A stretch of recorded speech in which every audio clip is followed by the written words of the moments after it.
What's going on, guys? Back with another video. Today we're going to go over how to do a lean bulk properly. And what is a lean bulk? That is putting on just purely muscle with little to no fat whatsoever. So, a lot of people struggle with this. I made the mistake of bulking up to a pretty big size at one point, and I was able to cut down, and I recommend no one to dirty bulk. This is the way to go. And as you can see right here, I did a lean bulk not too long ago, and I was able to get pretty big. I like to think, at least. So let's get straight into this. Obviously, lean bulking, it's not just about eating whatever you want. It's about actually having a smart and strategic approach to it. And obviously we're going to go over, how to do that for yourself, because everyone's different, right? You're not just going to be able to follow what someone else is doing on a lean bulk and assume you're going to lean bulk the exact same way in the best way possible. Everyone's body's different, and you need to be aware of that. So first thing you need to do is find out your maintenance calories. If you don't know what this is, what are you doing, bro? Like, straight up, you need to know what your maintenance calories are, okay?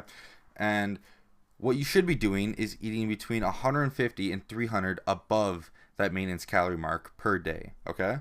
This is going to help you put on muscle without, putting on a bunch of fat, which is obviously what we want. Because if your maintenance is, let's say, 2,600 and you're eating 3,500 calories a day, you're going to put on fat, and it's not going to be a small amount. I promise you that. And with that, obviously, you want to have a lot of protein. You want to have at least 1 gram of protein per body weight. So if you weigh 170 pounds, you need 170 grams of protein. Especially when you're lean bulking and you want to put on the least amount of fat possible, it is very, very important for you to hit your protein goal. You should even be aiming higher for like 1.2 grams of protein per body weight. This is obviously going to help with muscle repair, growth, and recovery. And nutrition timing is also an important thing, right? So for your pre-workout, you should be having like protein and carbs, good complex carbs, right? Because you want to have good energetic workouts. If you're eating protein all the time and no carbs, obviously you're not going to have good workouts. You need carbs to have energy. And for your post-workout, you should be having some fast digesting proteins. Like, example, whey protein, like a protein shake. That'd be a good idea. And is the reason why we time our protein intake and our carb intake is just realistically around optimizing your workouts and for muscle recovery. Now, when you're bulking, doing a lean bulk, you should be eating clean bulking food choices. So that would be like chicken, turkey, lean ground beef, eggs, and for your carbs, it should be like oats, rice, sweet potatoes, whole grains. For your fats, avocados, olive oil, nuts, seeds, micros, like vegetables and fruits. Like, it's pretty self-explanatory. Like, a lot of people think whenever they hop on a bulk that they can go back to eating the way that they used to. No, that's not the case. You should still, in a sense, be eating how you do on a cut, but it's just more calories, higher protein. People expect to build just purely muscle by going back to the way they were. No, that's not going to happen whatsoever. I don't know who started this whole train of thought. Actually, you know what? I can't say that because I did that my first time. But to be fair, I bulked at first, so we're going to cut myself a little slack. Anyways, so when you're training, you want to obviously progressive overload. So that's, every workout, let's say you train chest one day and you hit 200 pounds for 8 reps on bench press. The next time you work out, you want to aim for another 2 reps, or you want to move up by 5 pounds.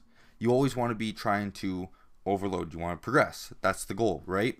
And that may even be in hitting the same weight for more sets. It could be moving the weight up. It could be more reps. Any of those options are going to provide muscle growth.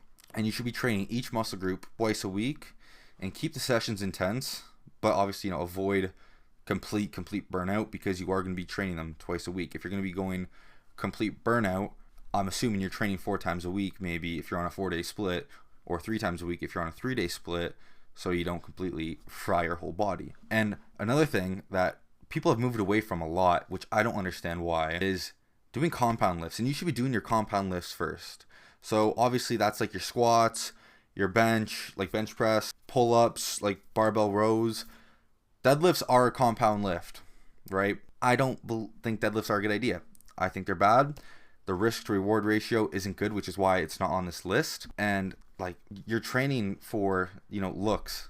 Like, you're not training to pull a bunch of weight off the ground. If you are, okay, everyone has their own training styles and everything, right? But I personally don't think that deadlifts are worth the risk. So that's why it's not here. And obviously isolation movements are super important as well. like your curls, your lateral raises, calf raises, and that's going to be to help shape and define these muscles. Because obviously, the compounds more for strength, right? But with your cardio, just because you're bulking doesn't mean you're not going to do cardio. I don't know where people think like, oh, I'm bulking, I don't need to do cardio. No, you should still be doing cardio. It's actually going to help you avoid putting on fat when you're bulking as well. So you should always be doing cardio, and it's also great for your cardiovascular health. So you should be doing about 2 to 3 sessions a week. It does also improve recovery, insulin sensitivity, and heart health in general, which is cardiovascular health. So when it comes to recovery, sleep, you should be aiming for 7 to 9 hours per night. Okay? This is very important because deep sleep is when growth hormone peaks and recovery happens. If you're not getting enough sleep, your body is not going to recover properly, and you're trying to put on muscle.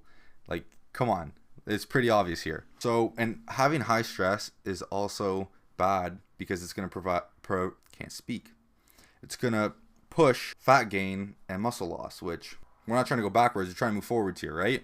So obviously, trying to avoid being stressed out all the time is definitely something that's important. And you could use deep breathing, journaling, nature walks, meditation, whatever it is that works best for you to manage your stress. And your rest days are still important. You should still be having 1 to 2 per week. And muscles grow when you're resting, not just when you're training, right? Because obviously it's muscle fibers that are being broken down, so you need them to be, rebuilt. And when they rebuild, they're stronger, they're bigger, and that's how they get bigger. That's how you get bigger muscles. And here are some supplements that are optional, not essential, but in order to make sure you're making progress, you should be tracking your body weight, your strength, like your lifts, visuals like progress photos, maybe measurements like your waist, chest, arms, and aiming to gain about 0.25 to 0.5 pounds per week. And if you're gaining way more, adjust your calories based on. If you're not gaining enough, then adjust your calories. That's all you got to do, right? Hey, I'm doing a video. So edit this now. So obviously, just like with cutting and macro manipulation, you still can do the same here. If your macros are, let's say, 180 grams of protein, 250 grams of carbs, 70 grams of fat, you can still have pizza, dessert, whatever it may be. It's just about strategically swapping and balancing out the rest of your meals so you still hit those goals. And obviously, you need to be aware of like volume foods and like dense foods, like what it is that's going to help you reach your goals, because some things that could be this size are going to be 200 calories, but then other things that are this size are going to be 200 calories. Like you need to be aware of the foods that you're eating, and if you aren't yet, you should be tracking your calories so you know this, and you should be using a tracker. I mostly recommend MyFitnessPal. I said this in the previous video. It's by far the best. And my final tips for you guys is chase strength, not the scale. Like, avoid dirty bulking all means necessary. Like, look at me. Do you want to look like that? No, don't dirty bulk. Be consistent. Solid routine beats training just sporadically 100 times. Train smart, eat smarter, recover hardest. That's all you need to know if you want to be able to lean bulk properly. Thanks for watching the video, and I'll see you boys next time.